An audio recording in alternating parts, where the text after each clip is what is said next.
मेरे प्रिय छात्रों, जैसा कि मैंने आपको बताया था कि मैं फिर से एक बार आप लोगों के बीच में क्लास 12 की केमिस्ट्री को लेकर के आऊँगा।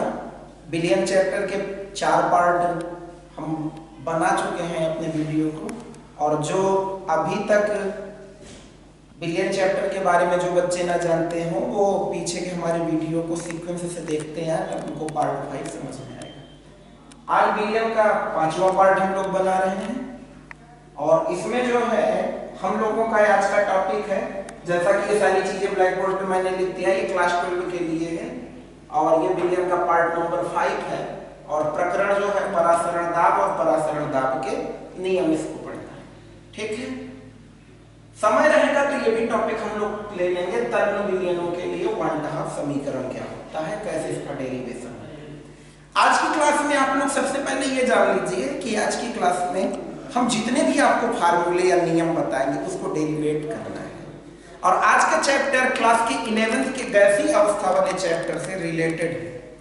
जिस प्रकार आप वहां पर बायो का नियम, चार्ल्स का नियम, गैस समीकरण पढ़ा था, आदर्श गैस समीकरण कुछ याद आ रहा होगा, पीवी = एनआरटी। बायो का नियम क्या था, स्थिर ताप पर किसी गैस की निश्चित मात्रा का आयतन उसके दाब के व्युत्क्रमानुपाती। हाँ, वही चीजें यहाँ पर आज हम लोग ये चीजों को बिलियन के आधार पर पढ़ेंगे। तो जैसा कि पिछले वीडियो में मैंने आपको बताया था कि बिलियनों का अणुसंख्य गुणधर्म होता है। अणुसंख्य गुणधर्मों में कई हैं, परासरण दाब है, हाँ और बोलो क्या है, हाँ क्वथनांक उन्नयन है, फिर क्या है, हिमांक अवनमन था, इसके बाद क्या था, वाष्प दाब आपेक्षिक अवनमन। ये 4 बिलियनों के अणुसंख्य गुणधर्मों को हमको जानना है। तो इसमें सबसे पहला टॉपिक परासरण दाब था, जिसमें कल मैंने परासरण क्या है, विसरण क्या है, अर्धपारगम्य झिल्ली क्या है, अंतः परासरण क्या होता है, बाह्य परासरण क्या होता है, इसको सबको बताया था। अगर ये ना पता हो तो फिर से एक बार आप वीडियो को देख करके इसको पहले क्लियर कर लीजिए। ठीक है, चलते हैं। आज का टॉपिक है परासरण दाब। पहले आप इसका स्क्रीनशॉट, अच्छा अभी बाद में ले लेना जब हम हट जाएंगे। परासरण दाब की मैंने परिभाषा लिख दिया है। परासरण दाब क्या है, परासरण दाब किसी बिलियन का वह न्यूनतम दाब है। सबसे पहले एक शब्द यहाँ पर याद रखना, न्यूनतम दाब। वह न्यूनतम दाब है जो बिलियन पर लगाने से बिलियन के वाष्प दाब को उसमें प्रयुक्त विलायक के वाष्प दाब के बराबर कर देता है। मतलब देखो, जो बिलियन है, पहले थोड़ा ये परिभाषा समझ लो। जो बिलियन है, बिलियन क्या होता है, कल की क्लास में बताया था, बिलेय प्लस विलायक होता है। बिलियन का जो वाष्प दाब है और विलायक का जो वाष्प दाब है, ऐसा कुछ दाब लगाया जाए कि ये दोनों वाष्प दाबों को बराबर किया जाए, तो जितना दाब हम लोग लगाएंगे वही हमारा परासरण दाब कहलाएगा। ठीक है, तो ध्यान से समझिए, परासरण दाब किसी बिलियन का वह न्यूनतम दाब होता है जो बिलियन पर लगाने से, किस पर लगाओगे, इस पर लगाओगे। मान लो इसका वाष्प दाब कम या ज्यादा है और इसका वाष्प दाब, ध्यान से समझिए, मान लेते हैं थोड़ी देर के लिए, फिर से क्लियर करता हूं इसको। जैसे विलायक का वाष्प दाब मान लेते हैं, कोई डिजिट 70 हमने ले लिया, और बिलियन का वाष्प दाब मान लेते हैं, हमने क्या किया, 40 ले लिया। अभी बिलियन का वाष्प दाब 40 है और विलायक का वाष्प दाब 70 है। अब बताइए इसमें कितने यूनिट पर हम दाब लगाएंगे, कितना न्यूनतम दाब लगाएंगे कि ये दोनों दाब आपस में बराबर हो जाएंगे। बोलो कब बराबर होगा, ये 70 है, ये 40 है ना, तो इसमें कितना लगाओगे, 40 + 30 = 70, और ये भी 70। तो आप न्यूनतम कितना दाब इस पर लगाए, तो बोला गया कितना, 30 लगाए ना, 30 लगाए तभी ये 70 हुआ। तो ये जो न्यूनतम दाब आप प्रयुक्त करते हो वही क्या कहलाता है, उसका परासरण दाब कहलाता है। उससे ज्यादा भी नहीं लगाना है, उससे कम भी नहीं लगाना है। व्यवहारिक एग्जाम्पल की बात किया जाए, आप शाम को लेटते समय भगोने में चने को भिगो दो, रात भर में चना फूल जाएगा। ठीक है, उसके अंदर क्यों, कौन सा परासरण होगा, कल पढ़ाया था, हाँ अंतः परासरण होगा। होगा, पानी अंदर आएगा। ठीक है, अंतःपरासरण की क्रिया उसमें हो रही है।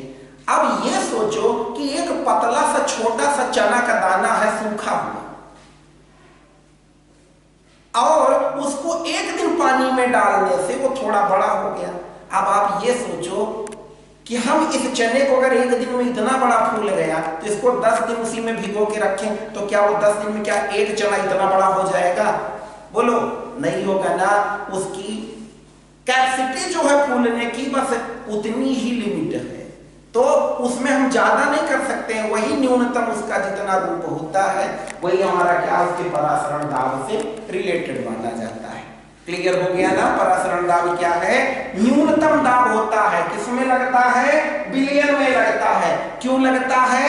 विलायक के वाष्प दाब को बराबर करने के लिए।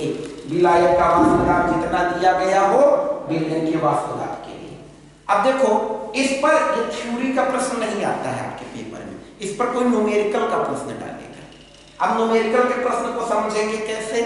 ये जो परासरण दाब की पूरी कहानी है, इस परासरण दाब को अब इधर ध्यान देना, ये बड़ा इंपॉर्टेंट है। इस परासरण दाब को ज्ञात करने के लिए परासरण दाब के कुछ नियम हैं, रूल एंड रेगुलेशंस हैं। 2 नियम बताता हूं, समझिएगा। एक नियम है बायल वांट हाफ नियम, दूसरा नियम है चार्ल्स वांट हाफ नियम। अब ध्यान देना, दोनों साथ में पढ़ाऊंगा, ये लाइन खींच दिया। बायल और चार्ल्स, कुछ याद आया? कक्षा 11 के गैसीय अवस्था वाले चैप्टर में आपने पढ़ा था बायल का नियम और चार्ल्स का नियम। ठीक है, तो बायल में क्या था, क्या हुआ? वहां पर स्थिर होता था, ताप स्थिर होता था। मैंने आपको बताया था बायल, भूल जाओ, मान लो कि क्या स्थिर होगा, ताप दाब, वहां पर आयतन हुआ करता था। यहां पहले देखो, ये दोनों नियमों में 3 चीज का रिलेशनशिप है। कितनी चीजें? 3 चीजें। इन दोनों नियमों में 3 चीजें लगेंगी। एक तो लगेगा ताप, और वो भी ताप नहीं है, याद रखना, उसको क्या करेंगे अभी परम ताप भी मैं आपको बताऊंगा। एक होगा ताप, दूसरा होगा दाब, और तीसरी होगी सांद्रता। 11 में सांद्रता के जगह पर क्या लिखते थे हम लोग? आयतन। यहां सांद्रता क्यों लिख रहे हैं? क्योंकि कौन सा चैप्टर पढ़ रहे हैं? विलयन का। विलयन में सांद्रता होगी।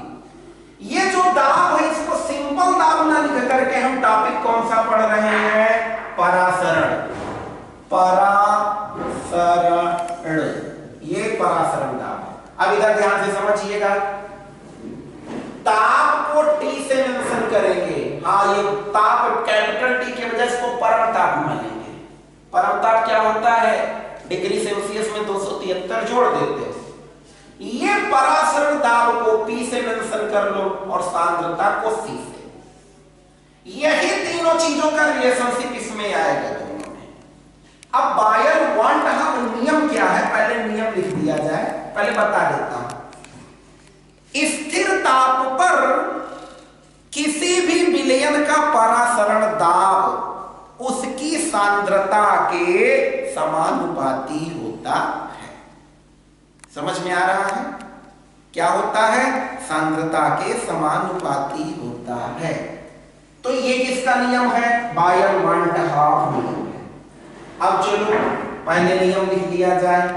स्थिर ताप पर, क्या ताप स्थिर है? याद रखो, ताप स्थिर है। इसमें दाब और सांद्रता स्थिर नहीं है, इसमें क्या स्थिर है? ताप स्थिर है। स्थिर ताप पर, अब मान लो भूल जाओ कि ताप का स्थिर होगा। यहां शब्द देखो बायल है, बोलो बायल, फिर बोलो बायल। जब कई बार आप बायल बायल बोलोगे तो एक बार मुंह से निकलेगा बॉयल। अब बॉयल का मतलब क्या होता है? उबलना। उबलेगा कब? जब गर्मी होगी। गर्मी कैसे आएगी? जब ताप होगा। तो इसीलिए ताप को हम लोग यहाँ पर क्या करेंगे? स्थिर कर देंगे। हालांकि वैसे तो ये वैज्ञानिकों के नाम है बायल, स्थिर ताप पर, चैप्टर कौन सा पढ़ रहे हो? विलयन। तो स्थिर ताप पर किसी विलयन का जो परासरण दाब होगा, परासरण दाब किसके समानुपाती होगा? उस विलयन की सांद्रता, परासरण दाब सांद्रता के समानुपाती होता है। यही है बायल वांट हाफ नियम। अब डेरिवेशन किया जाए। भाई देखो, ताप क्या है? स्थिर है, स्थिर ताप। अब परासरण दाब समानुपाती किसके होगा? सांद्रता के। किसके समानुपाती होगा? सांद्रता के। अब परासरण दाब को किससे प्रदर्शित करते हो तुम बताओ? P से। और सांद्रता को किससे प्रदर्शित करते हो? C से। एक चीज आप याद रखना, सांद्रता क्या होती है? एक तरीके की मोलरता होती है। तो सांद्रता C बराबर, एक फार्मूला ये होता है N/V। N का मतलब हो गया मोल और V का मतलब हो गया आयतन लीटर में। 11 में पढ़े हो ना, C = N/V भी होता है। यहां पर लिख दे रहा हूं, यहां लिख दो, यदि C = N/V हो, N क्या है? फिर से देख लो, मोल है, और V क्या है? आयतन है। तो C के जगह पे इसको लिख दिया जाए P प्रोपोर्शनल C के जगह पर N/V हो गया। समझ में आ रहा है? अब इधर ध्यान दीजिए, P प्रोपोर्शनल N/V हो गया। अब यदि N बराबर 1 मोल मान लिया जाए, नॉर्मल विलयन, मोलर विलयन में 1 मोल मानते थे, एक तुल्यांक मानते थे, तो यहां पर क्या हो जाएगा? P प्रोपोर्शनल N के जगह पे 1/V। अब देखो यहां पर समझिएगा थोड़ा, क्या समझना है कि अगर कभी भी आप प्रोपोर्शनल हटाते हो तो एक स्थिरांक लगाते हो, P = 1/V × K। K कहां से आ गया? इस प्रोपोर्शनल को हटाने के लिए। अब K क्या है? K बराबर क्या है? K एक लिख दे रहा हूं, स्थिरांक है। अच्छा देखो, 1 का गुणा अगर K में होगा तो P बराबर K/V हो जाएगा, और ये भाग है तो PV = K हो जाएगा। ये PV = जो K हो गया, यही हमारा बायल वांट हाफ नियम का डेरिवेशन हो गया। क्लियर हो गया? समझ में आ रहा है? फिर से देखते हैं, स्थिर ताप पर किसी विलयन का परासरण दाब सांद्रता के समानुपाती। एकदम इजी है बेटा। करेंगे क्या? इसमें परासरण दाब सांद्रता के समानुपाती, परासरण दाब सांद्रता ये हो गया, समानुपाती ये हो गया। P लिख दिए, C लिख दिए, C के जगह पे N/V लिख दिए, प्रोपोर्शनल हटा के K कर दिए, निकाल लिए। ठीक है? अब क्या करते हैं? चार्ल्स वांट हाफ नियम बताते हैं। इसका स्क्रीनशॉट लेना हो ले लीजिए।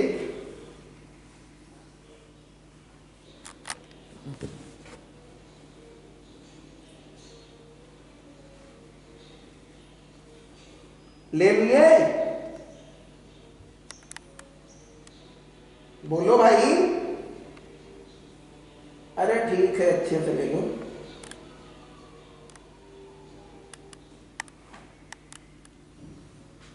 ले लिए? चलो ठीक। अब शुरू करते हैं दूसरा नियम। चार्ल्स वांट हाफ नियम क्या है? इसमें क्या स्थिर हो जाएगी? सांद्रता, और रिलेशनशिप बन जाएगा किसमें? परासरण दाब और ताप में। याद रखना, यहां पर हमने ताप स्थिर किया था तो दाब और सांद्रता में रिश्ता बन गया। पहले नियम लिख देता हूं। स्थिर सांद्रता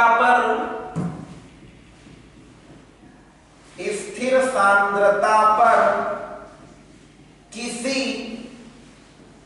भी विलयन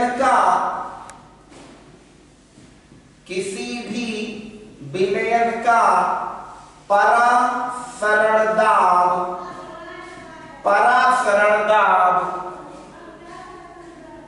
उसके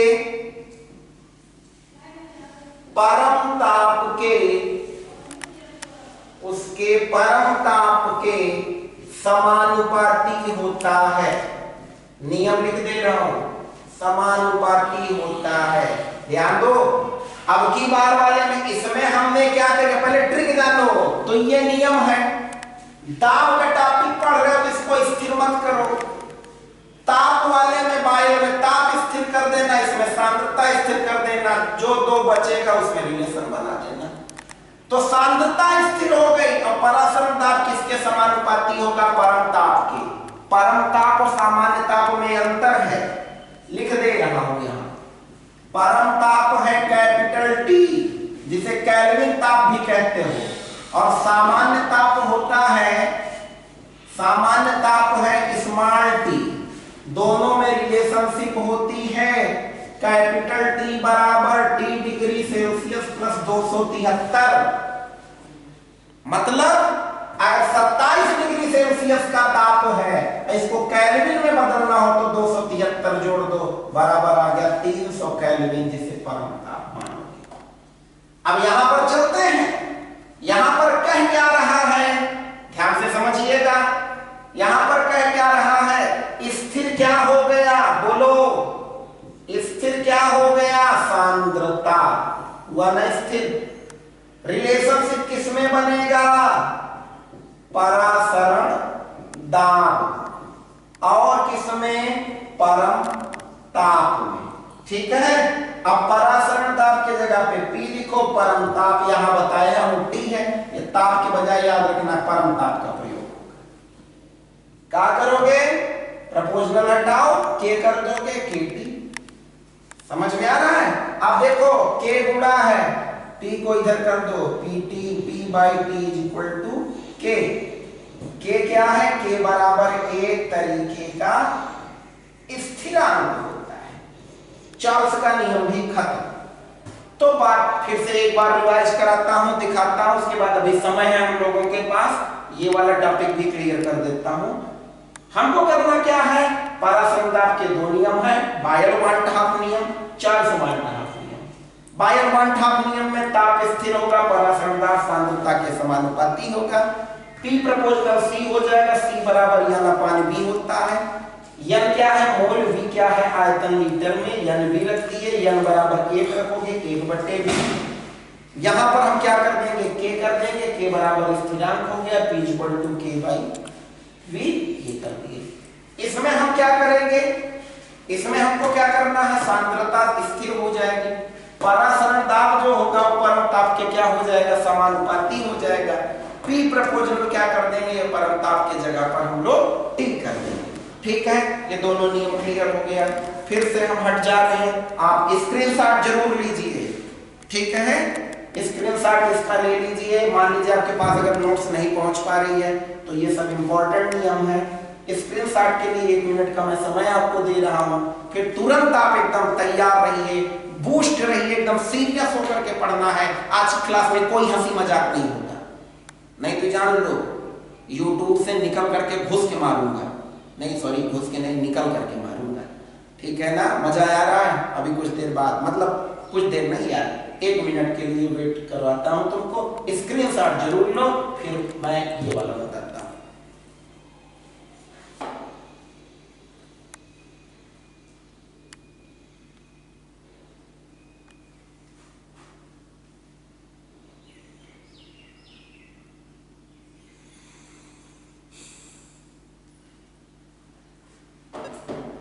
ले लिए स्क्रीनशॉट, ठीक है, मेहनत करते रहो।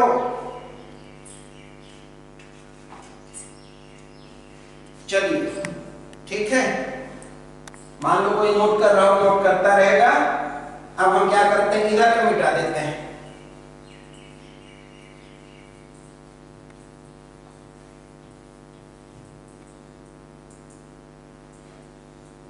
एक चीज थोड़ा और आप लोगों को मैं बता देता हूं, समझ रहे हैं?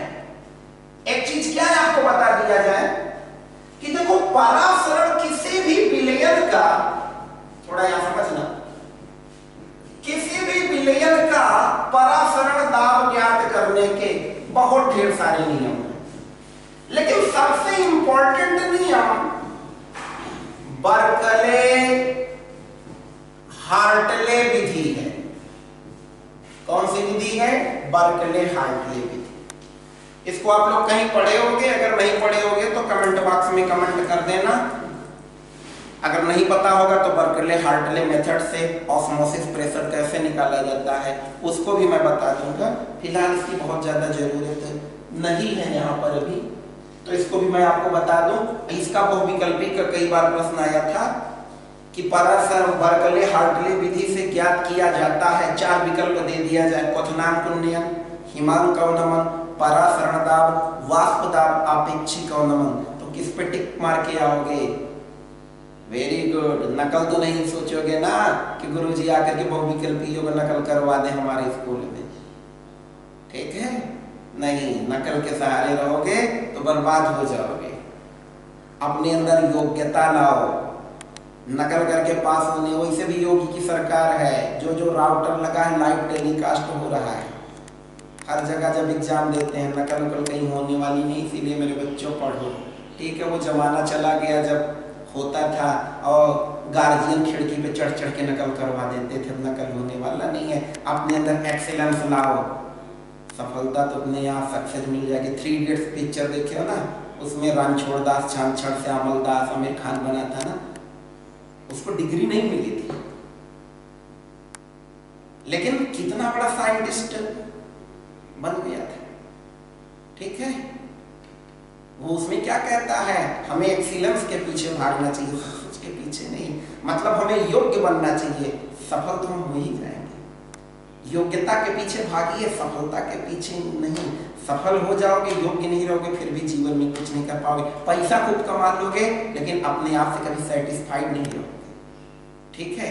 तो योग्य रहिए, सफल अपने आप बन जाओगे। सफलता के पीछे भागोगे तो योग्यता तुमको नहीं मिलेगी, लेकिन योग्यता के पीछे भागोगे तो ये कमल मिश्रा है आपसे 100% एकदम दावे के साथ कह रहा है, तो सफलता तो दौड़ते हुए तुम्हारे पीछे चली जाएगी। आते यहां अब धन विलयनों के लिए वान डे हाफ समीकरण का डेरिवेशन कैसे होता है, और इसी का डेरिवेशन करके इस क्लास को खत्म करेंगे। इतना भी आप क्लियर करोगे तो कल इन टॉपिकों का न्यूमेरिकल आपको मैं बताऊंगा। धन विलयनों के लिए वान डे हाफ समीकरण, विलयनों का वान डे हाफ समीकरण क्या है? आप ये देखो, वान डे हाफ शब्द देख लो, वान डे हाफ। आप देखो बाय, इसको क्यों नहीं मिटाता? इसी में नहीं मिटाता क्योंकि इसका रिश्ता इससे बनेगा। देखो बायल में भी वान डे हाफ है और चार्ल्स में भी वान डे हाफ। इन दोनों समीकरणों को अगर जब मिला देंगे ना तो एक नया समीकरण बनेगा, वही धन विलयनों का वान डे हाफ समीकरण बनेगा। और उसी पर न्यूमेरिकल यूपी बोर्ड के हर साल के पेपर में किसी ना किसी सेट में जरूर पूछा जाता है। अब इधर ध्यान दीजिए, आते हैं इधर न्यूमेरिकल के टॉपिक पे। सबसे पहले मैंने क्या बताया, दोनों नियम को मिलाना है। पहले यहां पर लिखो, डेरिवेशन कर रहा हूं, सीरियस हो जाओ सब लोग, नहीं तो बहुत पिटाई होगी। बायल वान डे हाफ नियम से, बढ़िया से लिखो, मेरी राइटिंग के पीछे मत जाओ, राइटिंग जो भी गड़बड़ चल रही है समझ में आपको आना चाहिए बस। बायल वान डे हाफ नियम से क्या नियम है बताइए? यहां पर कहीं डेरिवेशन किए थे ना, पी प्रपोजनल सी। बायल वान डे हाफ नियम क्या है? पी प्रपोजनल सी। इसी इक्वेशन नंबर 1 मानो, मतलब ताप नहीं है तो स्थिर है, परासरण दाब सांद्रता के समानुपाती है। जहां बस तुम यही याद रखो, बायल में पीसी था, चार्ल्स में पीटी था। इसमें टी नहीं है तो जाने तो ताप स्थिर है, और उसमें सी नहीं है तो जाने तो सांद्रता स्थिर है। अब यहां पर देखो, देखो भैया, अरे देखो यार, नहीं देखोगे? गुस्सा हो, रोज 2 वीडियो भेज देता हूं, इसीलिए चलो ठीक है एक के भेजूंगा, टेंशन ना लो। बहुत लड़के तो फोन करके कहे गुरुजी हमारा डटवे खत्म हो जाता है, क्या करें। ठीक है एक के भेजूंगा, टेंशन ना लो। लेकिन मेरे भी अगर एग्जाम आ गए तो वीडियो बंद भी हो जाएगा, ठीक है। अभी तो पीसीएस की मेंस की डेट टल रही है, चलते हैं 4 से। अब जैसे मेरे एग्जाम की डेट आई वैसे ही बंद करूंगा कुछ दिन के लिए, 4 समान हाफ नियम से। और 4 समान हाफ नियम से क्या हो जाएगा, पी प्रपोजनल टी कहाँ है, अरे ये है नालायक, ये देखो ये यहाँ पे। अब देखो पी प्रपोजनल टी, इसको क्या करेंगे, समीकरण नंबर 2 यहां पर लिखे, समीकरण 1 व समीकरण 2 को मिलाने पर, मिलाने मतलब उसको मर्ज करो।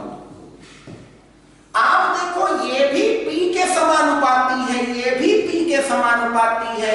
यहां भी परासरण दाब सांद्रता प्रपोजनल, परासरण दाब परमता प्रपोजनल, दोनों जगह PP है।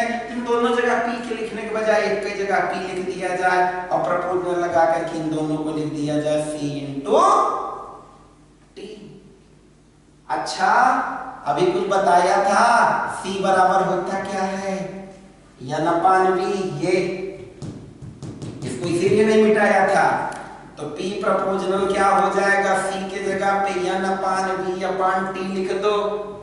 अच्छा प्रपोजनल हटा दे, P इज इक्वल टू यहां यस n/T, जो यहां पर देखो यहां के नहीं मान रहा हूं, के तो वहां फिक्स था, यहां प्रपोजनल को हटाने के लिए यस मान रहा हूं। यस मतलब सॉल्यूशन, विलयन, ठीक है।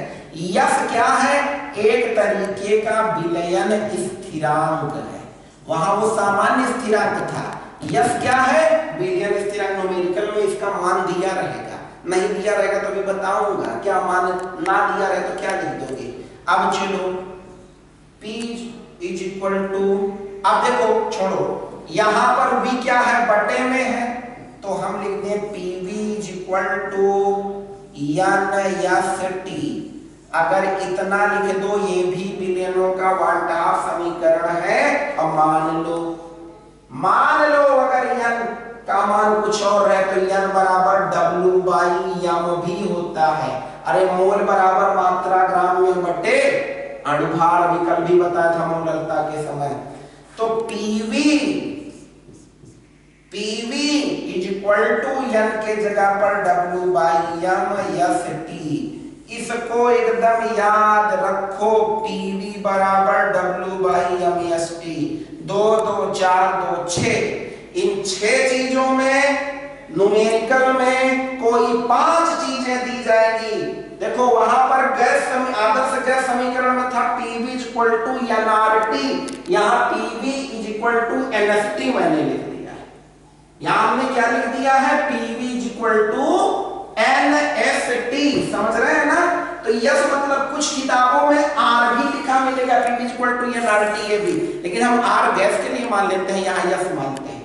अब देखो यहां पर P क्या है, P क्या है, विलयन का परासरण दाब। V क्या है, उसी विलयन का आयतन क्या है भैया, लीटर में। W क्या है, विलेय की मात्रा, विलेय की मात्रा ग्राम में। M क्या है, अणुभार किसका भैया, विलेय का, लिख दे रहा हूं ब्रैकेट में। T क्या है, परमताप, इसको याद रखना, यहां पर डिग्री सेल्सियस में ताप दिया रहेगा, तो T बराबर T डिग्री सेल्सियस में 273 जोड़ोगे। और यस जो है, यस एक तरीके का है क्या, विलयन स्थिरांक, इसका मान फिक्स होता है 0.0821 लीटर वायुमंडल प्रति केल्विन प्रति मोल। मात्रक से मतलब नहीं है, मेन ये डिजिट याद रखना। अगर मान लो कहीं यस ना दिया रहे तो इसको लिखना है। तो हमारा बिलियन चैप्टर का पार्ट नंबर 5 अब समाप्त होता है। आपको हमारा ये चैनल कैसा लगता है कमेंट बॉक्स में जरूर हमें कमेंट कीजिए। हमारे फेसबुक पेज को फॉलो कीजिए, वहाँ पर भी ये सारे लेक्चर आपको मिलेंगे। और ये जैसा कि कई बार मैं बता चुका हूँ, ये सारे वीडियो एक ही व्यक्तिगत हमारे चैनल टारगेट विद कमल पर ही नहीं चल रहे हैं, बहुत ढेर सारे कॉलेजों पर भी चल रहे हैं यही लेक्चर। अगर आपको मान लीजिए हमारा चैनल सर्च करने पे नहीं मिल पा रहा है तो हम डिस्क्रिप्शन में कई कॉलेजों के लिंक भी प्रोवाइड कर देंगे। आप उन कॉलेजों के चैनलों को भी सब्सक्राइब करिएगा और सब्सक्राइब करके वहाँ से भी वीडियो को ये प्राप्त कर सकते हैं। तो मिलते हैं फिर कल। ठीक है, चलिए ठीक है, मिलते हैं कल। तब तक के लिए अपने घर में रहिए, सुरक्षित रहिए। और जो आपके पास पड़ोस में बाहर से आदमी आए हैं थोड़ा उनको क्वारंटीन में रखवाइए, उनके घर आइए जाइए कम, नहीं तो कोरोना वायरस आपको छोड़ेगा नहीं। ओके, ठीक है, मुझे कुछ नहीं होने वाला है, मेरा इम्यूनिटी सिस्टम बड़ा हाई है, देखो ना शरीर बना के टहल रहा हूँ। Okay, bye.